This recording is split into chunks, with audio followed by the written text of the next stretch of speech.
Ngibingelela namakhosi asezulwini namakhosi alandela uShembe. Isangoma masosha umhlahlo siyayisibhema eqala. Sizobhema ngengoma ka154. Ngiyakholwa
lesungayiqeda ingoma kodwa ngiphanga umbuso wezulu kuba nabawuphanga bawuhlwithi Manazaretha lenyanga kaDisemba inyanga lesikhumbuzo senguqunguqu umhlaba yaphenduka ilanga lamalanga umuntu owayemhledwe emhlabeni owakwathi ehlezi esihlalweni kwamaphumulo esinamfini kwasuka intombi zamabhinqa zibona umuntu omuhle ongakaza ayidla ingulube kulazana zathi zicela ukumgaxa ubuhlali ngoba zikazimona umuntu omuhle kanje emhlabeni kwaku born face ubuso bakhe babusulekile amen ayibonge inkosi asiphakame emhle kodwa esabeka nalesithunzi ekuthiwa ngesilungu idignity ayibonge inkosi ngelinye ilanga ngake ngambona eThekwini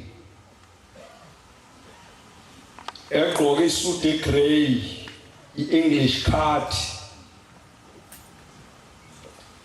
sathi naye inkosi waseqhamuka uRhotso izizwe elimnyama umfoka sethunza sasime eduze nje kwebank iFosters Bank uRhotso ke yena sasingambukeli indaba yaseZulwini sasimbukela ukuthi wayeyinyanga enkulu yasemampondweni yayithwalisa abantu yayithi mayimile kulo mgwaqo imoto ezazimile zazingasuki ingakasuke yakhe ngomuthi ayinawo ngaleso sikhathi engikhuluma ngaso uRadio Bantu awusaka Smith Street broadcasting yayisaka Smith Street iqhamuka inkosi yayizomemezela kwaRadio Bantu ukuthi kuzofika uBishop Dimbe ePhakameni owayemele inkonzo zabantu abamnyama ama-independence churches ePitoli wayekhuluma ngesingisi wayomemezela-ke lowo kuShembe ngelanga ahlangana ngalo noRhotso kwaphuma bonke abantu emabhilidini bathi sobona ukuthi ubani ozokhulekela umunye ngoba uShembe sazi ukuthi wathwala Rhotso kodwa kwaba inkinga mayiqhamuka le ndoda yaseZulwini uBhazayelo waseZulwini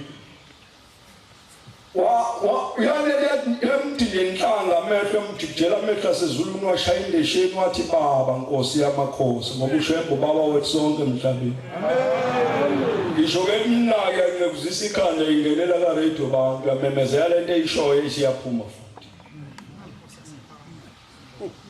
ngizama ukuchaza ukuthi le izulu leli thina siyakulo amazulu phela lithi iBhayibheli mathathu kodwa thina leli siyakulona aliqubile umuShembe kuphela kulo amen lo muntu lo waseZulwini uShembe akafani nabanye abantu la eBhayibhelini mangifunda ngiyangithola ukuthi uJesu kwafika abathelisi kuye bafike bathi Nkosi sizokubeka icala ukuthi wena utheli nabafundisi bakho uthi yena awumpumpu ephaketheni hawu imali ayikho usethi ke kubafundisi niyabona sesiboshiwe ngoba simthelela uhulumeni asenzeni kanje hambani mthathu udobo nilujikijele emanzini inhlanzi ezophuma kuqali niyoyibamba nivule umlomo nithelele mina nani nibe seniyathela noma yiphi imali zobe sengiyifake phakathi la enangake emva kwaloko-ke wasuka uShampion wazobika kuyona inguqunguqu le baba ngiyagula ngiphethwe isisu sengihambe inyanga kancane uthi uShembe hamba utshela umkakho athenge isobha kugoqozele lo bese uyaliphuza usinda uthi hayi Shembe ngihlala ngiliphuza isobha uthi kusuke ngakasho mina silima impilo nje yakho izobe isisesobhweni wahamba kwalithenga umkakho walikufudumeza waligoqoza wamphuzisa nyaleso sise sasisilumo esibi kakhulu ngoba kwasekusho i-omnipresent umuntu waseZulwini ombiza noma ngabe ukuliphi ilizwe abesela waxa umntwana wakaphinda ngene inkosi yakwaButhelezi inkosi uButhelezi yasuka ondini yeza la kwaReji uReji Ingcobo wayikhonze kakhulu itennis uReji ummeli omkhulu wala eNanda. Uma ifika inkosi ke ngoba wangalelo langa wayivula i-tennis officer. Zamenywa ke ukuthiwa nenkosi yakwabuthelezi yabakhona mayisihambi sithi ke ngoba nginohamba engizoqala ukuluya phesheya angivaye ngibikele inkosi ephakame. Ya mayisisuka kwaReji sishona ephakameni mayifika ephakameni kuyakhulekwa ke kuthiwa baba nangu uNdunankulu wakwaZulu yavela athi inkosi ambani imtshela ukuthi ngibhizi wayo kodwa yayifundela iphepha phela lo kwakwenye inhlobo le yathi hambani imtshela ukuthi akayolala endlini emakhosini zombona ekuseni. Wayesihamba ke siyolala emakhosini walalela izwi lenkosi angazi noma wena uyalalela walalela izwi lenkosi walala emakhosini abangisaqhubekela ekhaya wayesevuka ke kusasa kwangena umthandazo wafunda iagenda yokuvuka emva kwaloko mayisifunda iagenda yokuvuka base beyabonana kwalibika uhambo lwakhe lwaphesheya isithi inkosi yasezulwini ngelanga uyohamba ngalo uyongifica sengiphambili. Manje kwayinkinga inkosi yacabanga ukuthi uzogibela naye ibhanoyi bayicha kanti akunjalo. Ngithe omnipresent. Igama elithi umuntu uyi-omnipresent lichaza ukuthi umuntu othe kwelinye ilizwe abonakale kwelinye. Kodwa kwabakhulu wathi mayehle ebhanoyini wayibona hawuna inkosi ngoba ngisho iphakameni. Kwenzekani kanti izomtshela ukuthi la kuleli bhilidi ozongena kulona ubonyathela kwisitebhisini sesithathu ungena noma uphuma ngoba bacuphela ibhomu. Baxakeka nje inkosi mayingena ebhilidini xatha no ingena noma isiphuma abemi bathi inhloboni kanti utshelwe yizwi lamazwi leli lingithume ukuthi ngikhulume namhlanje.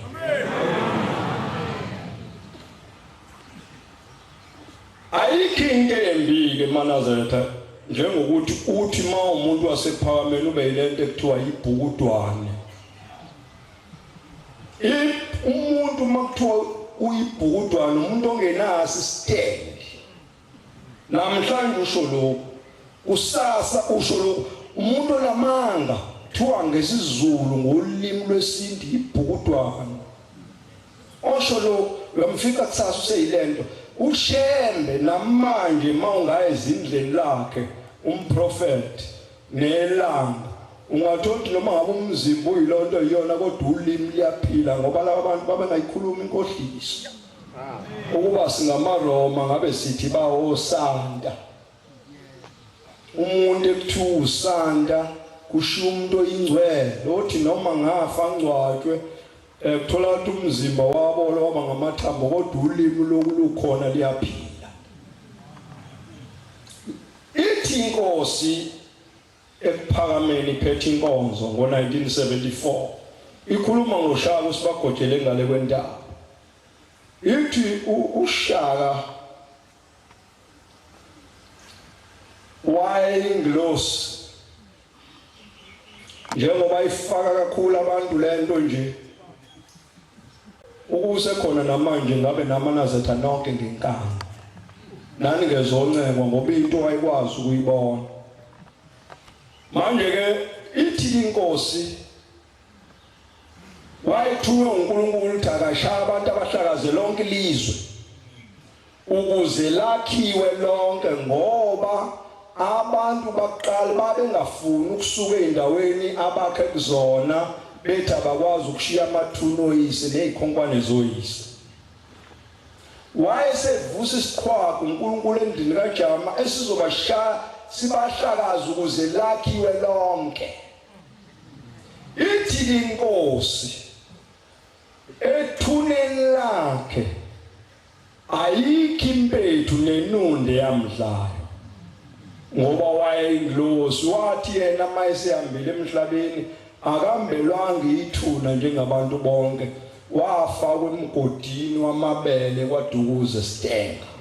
amakhosi wathi mayisekhotheme amthatha amfaka emgodini wamabele isangcobo kwaDukuze Stenga. Ingilosi yamflathela yena kuphela ngokuthi wasuka bulala unina.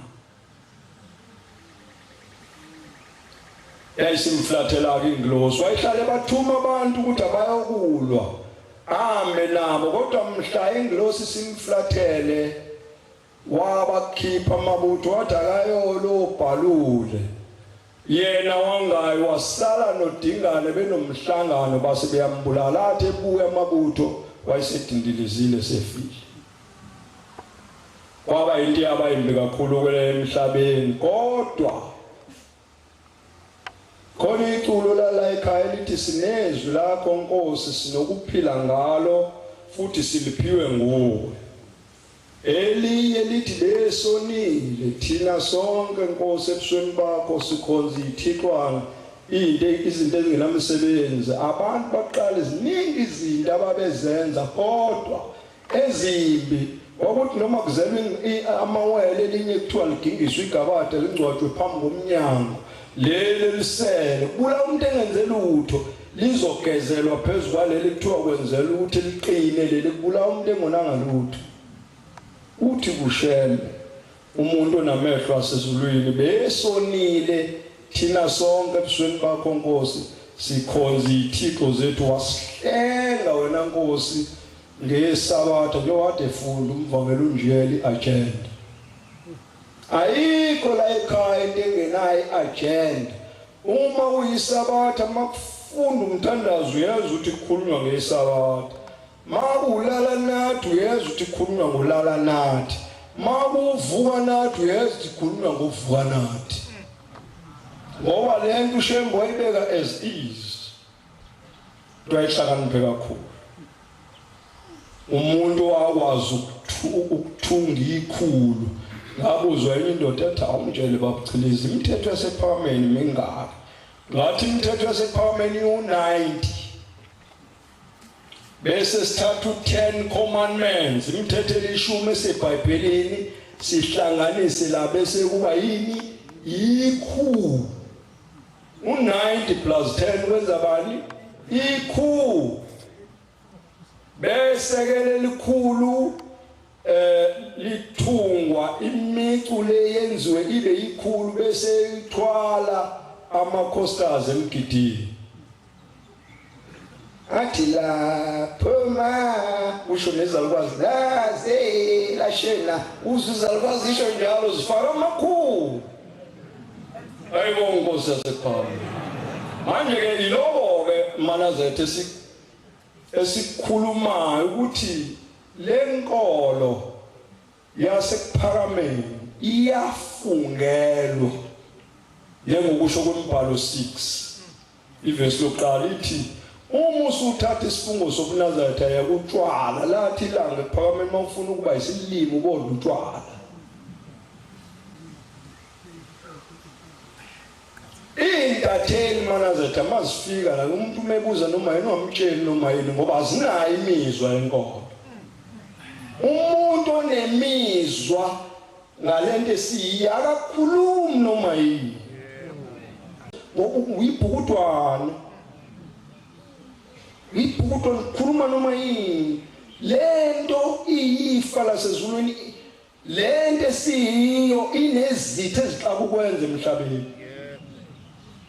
Khona manje mangafunda uJeremiya 1 verse 10 ngisho ukhulumeni imba ithi lencwadi bona ke ngikumisile yibona ukuthi manje ngitshela umuntu wasezulwini ngacabana nokhulumeni ngikumisile phezulu kwezizwe zonke naphezulu kwemibuso ukuthi umbuso ongawuthandi wena Shembe uchithe ubulale utho uthandayo uwakhe utshale into oqala nje mangifuna ukudaba mawudawa nje suke eduze kwethu amakhosi alandela uShembe ayeka phansi indaba yokudaba ngoba ebatshela ukuthi inkosi uphuza uzoshesha ufe ngoba uphoyizeni. Ufunda amazwi ahlanu Plato 31 verse 4 akusiko kwamakhosi ake nifunde usekhona valo emakhaya akusiko kwamakhosi ukuphuza okunamandla kuthiwa amakhosi afanele aphuza ubone ngisho izikhulu zaseParliament bekubabone nje osuma bedakile nobuthelezi bedakiwe ngeke uzibabona ngoba yini labantu abangelutho. Funda baba funda mawela Nkosi. Akusiko okwamakhosi ngithe amazwi ahlanu Plato 31 verse 4 ithi lencwadi akusiko okwamakhosi lamuel akusiko okwamakhosi ukuphuza iwayini akusiko nokwamakhosi ukuphuza iwayini akusiko ezikhulu ukuphuza okunamandla akusiko nokwamakhosi ukuphuza okunamandla funa aphuze awukhohle umthetho okwamakhosi azophuza khohle umthetho unakalise yonke indaba yabo bonke abahluphekayo. Wothi umuntu mayehluphekile ezothethelwa icala inkosi ithengwe ngokugoloka isekhoke lo nikuphuza okunamandla nikuphuza okunamandla kuloza kuvele lo impilo yakho asathe udokotela njalo ngosuku bothola iniphu wena impilo yakho isibucayi nika iwayini nakulona usiza nakulo hluphekaya onosiza aphuze qhubeka aphuze akhohlwe ukuba into yabantu abayizinathi angakhumbuli lutho. Ngiyabonga wena ufunde kamnandi kakhulu baba. Yinto yabantu abangelutho mawufuna ukuba isilima nje phuze phela masikhuluma imfihlo ngaba nibahle kanje uba niyadaba. Amen. Ngabe inhlangakazi ngigingqika sonke insuku uba niyadaba manje uShembe akayifundi lento. Jeremiah 35:5 ake nifundele incwadi ngisakhuluma ngandaba ukuphuza 35:5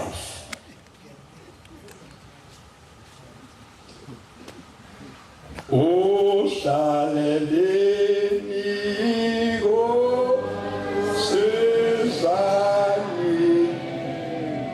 Usizani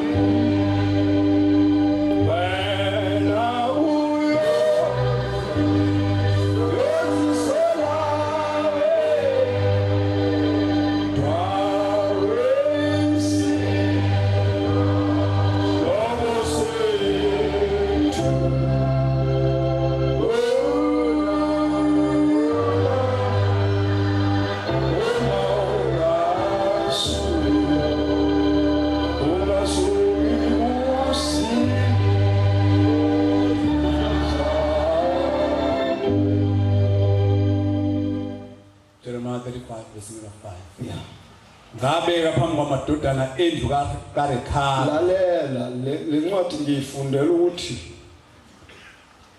notshwala besizulu njalo abulungile. Ngabeka phambi kwendlu yabaRekhabi amagabha egcwele iwayini nezindebe bona bekhiwa kanje ngezindebe ngathi kubo phuzani wayini kepha bathi asiyuphuzi wayini ngokuba uJonadabi indodana kaRekhabi ubaba wethu wasiyala wathi ningaphuzi wayini nina nabantwana benu uze kube phakade. Igama elithi phakade lisho into eyi-LTD engapheli.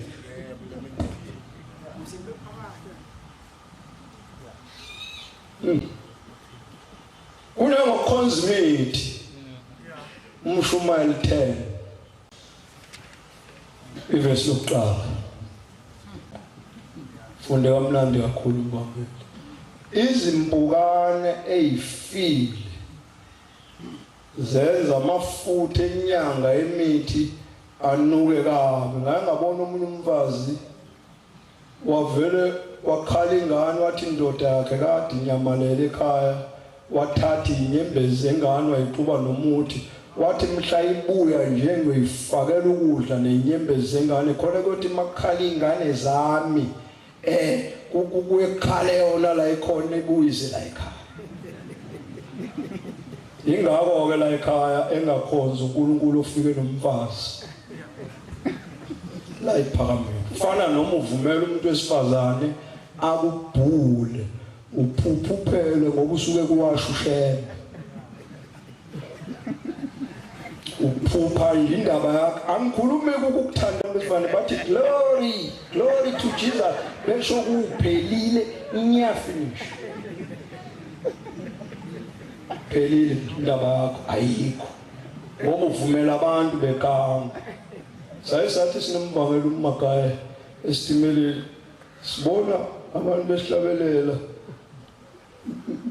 bekhomba phezulu ayisayithulela wathi umvangela uMagaya uyabona ke umshumayela angisemshumayela wathi bazokumdumela lo sathi singakehli bamdumela bamthandaza phela indaba yakhe sewafa nalo mfana wathi bekufanele asheshafa thandazelwa ingane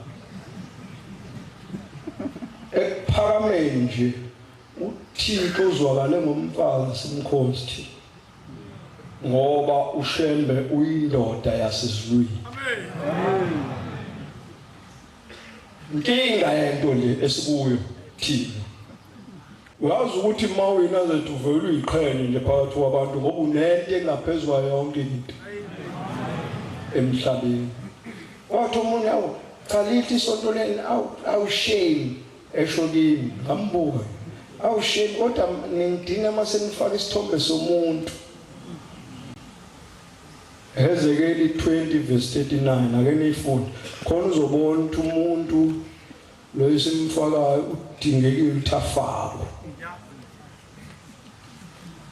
imali yaseswazini nesithombe senkosi sobuza imali yala eSouth Africa sekukhona nesithombe sikaMandela noTito Mbowe labona umuntu memkhulu uyafaka funda baba Ezekeli 20 verse 39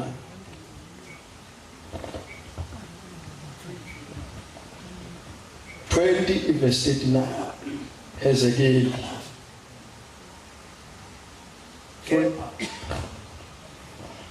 ni ndlu yase-Israyeli kepha nina ndlu yase-Israyeli njalo isho inkosi uJehova isho inkosi uJehova ukuthi ongezwakala mfana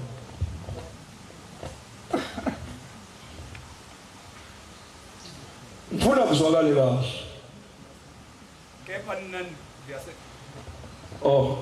baba mahlobo usuyivulile ngivele ngiyifunde mina lo wami umpopho right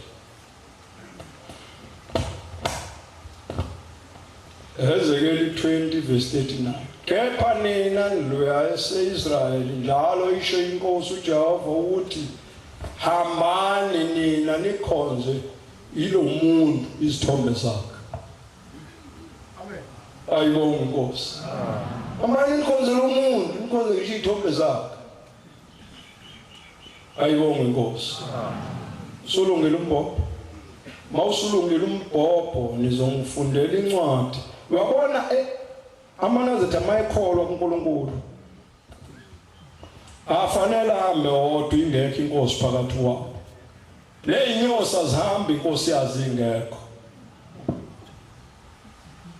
manje sizofunda uExodus uzwe ukuthi bathini kuMose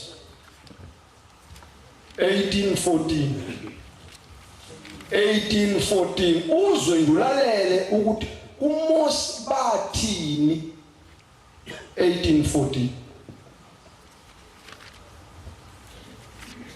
umkhwe kaMose bona konke uMose akwenzela abantu wabona konke uMose akwenzela abantu kuyini konke lokho kwenzela abantu wathi kuyini lokho konke uzama ukuyigxeka le lokho kwenzela abantu gxeka umuntu wasezulwini qhubeka uhlalelani wedwa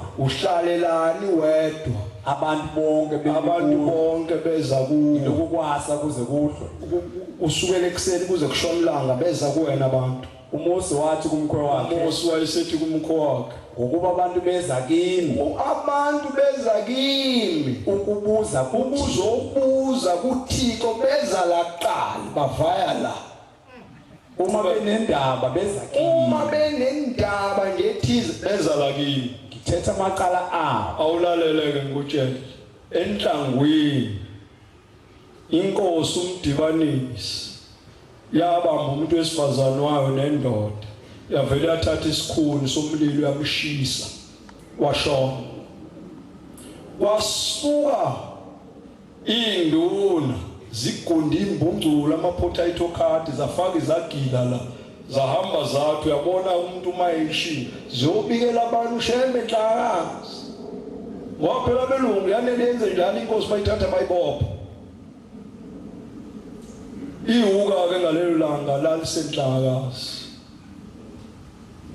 Makusuka induna sizobika Shembe. Inkosi yethi iboshelweni basebesho njengoba kade ngisho. Eyisithi inkosi yasePhalamende pho njengoba nize kimi nje kanti mina ngiyijaji bathi wena uyijaji lasezulwini. Wayesethi ngikulungile ngizohamba ngiyilando wathelela umdibanisi ejele inkosi ekwadlamini yabona uShembe ngena ngembobo kaKhili wathi mdibanisi induna zakho seyifikile kimi enhlakazi azokudedela amabhunu ekseni ngo9. Wathi abatshela lababoshwe nabo bathi hawu kusho ukuthi inkosi uyaqala luboshwe uhlanyiswa ijeleke vele liyahlanyisana umuntu umeqala phakathi. Uyabona nje kufana noma ufoma mawufoma nje uqala ukuboshwa into yokuqala into eziyenza kuwena iboshwa zivele zithi uyabona ke la endlini sophathwa uwe zenzela ukuthi make kwenzeka noma yini zikwaze ngesipuni. Fana noma ufoma ufike esontweni vele kuthiwe wena uyabona uzoba usihlalo abafundisi abadala. Uyafoma bakufomise wehle wenyuku ubhayize uphele nya. Uma usihlalo kanjani wami ungawazi umthetho wasePhalamende? Ngoba phela uyafoma uyinyuka. Manje abayiboni lento benzela ukuthi make kwathiwa ngishembe uphethwe iflu khwela phezulu kwakho ngoba uyafoma. Izinto awuzazi. Funeka into uyazi ukuthi lento imi kanjena sikhulele kulona isonto bafowethu. Izinto eziningi siyibukile ukuthi la ekhaya uyazi ukuthi la ekhaya uMshembe kuzoba yilo kuvele kukhonjwe mina. Ngizokutshela into esimple lo. uShembe kuzoba ilanga kwakhonja uBenjamin. Athi omkhulu mayiqhamuka uBenjamin awunayo inkosi eManazareta abantu abanayo inkosi eManazareta. Bamshaya uBenjamin bamshaya ngophoyison. Uthe mayisihambile emhlabeni mayilobikela ukuthi uBenjamin amsekho ithi yazwakala isithandaza. Ithi inkosi yezulu mayithandaza ngiyabonga Nkosi ngoba umkhonto bowuzocima ilanga uphelezile noma upheleze kabuhlungu enyangezulu wakhonjwa uphakade.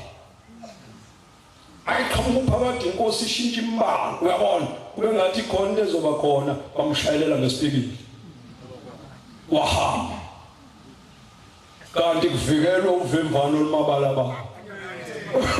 Uyayibona lento ukuthi ijulile indaba sePhalamende ungayizeli ngobuso kuthi ngokhonya ubhuti inkanyezi bazwahanjisela imgidi sayisacha kusho ukuthi inkulu indaba uyabona kanti lutho vele wahamba kanti kuvikelwa indaba enkulu asazi ke kuyona ukuthi emva kwako ukhonjwa abantu indaba yala ePhalamende ijule kakhulu ungayizeli ngobuso ngokuzolimala. ungalokothi kufana noma kukhuluma indaba zakhona musu ugaxela ube usiyazi ngoba uzozibona usuku enkulu inkinga ungayikhuluma futhi into unga-authoriziwe ngayo la ekhaya ngoba kusezulwini leli bandla ukuba kwakungelo muntu ngabe kade lapha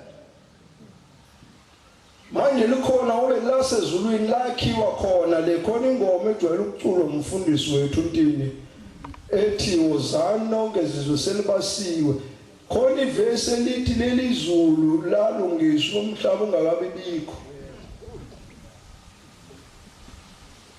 ngangibele ngijabule kakhulu ngomuntu maye ibhukudwa mina befundisa akekho ukusisa izinto njenga ngisho uhalalisa mawuhalalisa ngobuconsi ngiyakubona noma ufarisa ngikubona kalula hayi inkonzo umfarisi umuntu umfarisi ngimbona kalula noma kukhulu lenze ngathi ungabona uvikela wena kanti hawo days fike bangani bakho semayine ngamqeda yini ke umfarisi umuntu umfarisi umuntu momthanda mawungamthanda vele uyeke mina ngikhuluma noma yini ngoba vela nginandaba nokuthandwa ngoba noma ungangiqalekisa ukuthi uchilize ngathi angamitha ngeke ngimithe ngadalela ukuthi ngibe indoda ibonga inkosi yasekhaya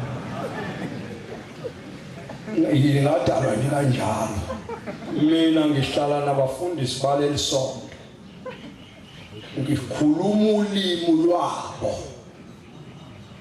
ayibonga inkosi yasekhaya ngisuke ekhaya ngihambe sihlale phansi nomfundisi uNtini bengimphathela pineapple ngoba ngimphathe pineapple umfundisi ngathi dla nangu pineapple ngolosina ngihambisa inqoba pineapple nami ngaphiwa abanye nami ngawuhlukanisa phakathi ngidlulisela umfundisi ngoba umfundisi manje akufuneki sihlale ngokungezwani phela into ekufanele sibe yisitha nayo yelwa noShembe kufanele ke leyo sigandavule ngoba ilwa nenkosi yasephanga ngiyabonga nje namhlanje njengoba ngibona inkosi yethu yasemaqadini sihlezi nayo ihlezi endaweni kayise lokho befundisi ngicela ukuthi le nkosi ikhule njengoyise